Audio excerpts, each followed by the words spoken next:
उत्तर प्रदेशातील वाराणसीमधून एक लज्जास्पद घटना समोर आली आहे, जिथे एका पोलीस कर्मचाऱ्यावर महिला आणि मुलीसोबत अश्लील कृत्य केल्याचा आरोप आहे। या घटनेचा व्हिडिओ सोशल मीडियावर मोठ्या प्रमाणात व्हायरल होतोय, जो पाहिल्यानंतर लोक संतापलेत आणि त्यांनी पोलिसांवर प्रश्न उपस्थित करण्यास सुरुवात केली आहे। हा व्हिडिओ वाराणसीच्या दशामेध पोलीस स्टेशन परिसरातील असल्याचं सांगितलं जात आहे, जिथं एक पोलीस गर्दीत महिला आणि मुलींना अयोग्यरित्या स्पर्श करताना दिसत आहे। कुणीतरी ही घटना कॅमेऱ्यात रेकॉर्ड केली आणि ती social media platform Xavier post केली। व्हिडिओ व्हायरल होताच प्रशासनानं या प्रकरणाची चौकशी करण्याचा आदेश दिले। मीडिया रिपोर्टनुसार पोलिसांनी या व्हिडिओची दखल घेतली आहे आणि आरोपी पोलिसाची ओळख पटवली जात आहे।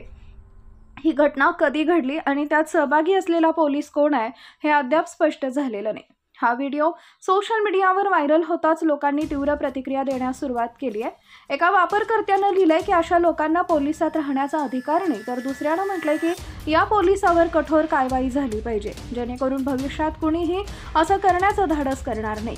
या घटनेमुळे पुन्हा एकदा सुरक्षा व्यवस्था आणि महिलांच्या सुरक्षेवर गंभीर प्रश्न उपस्थित होत आहेत।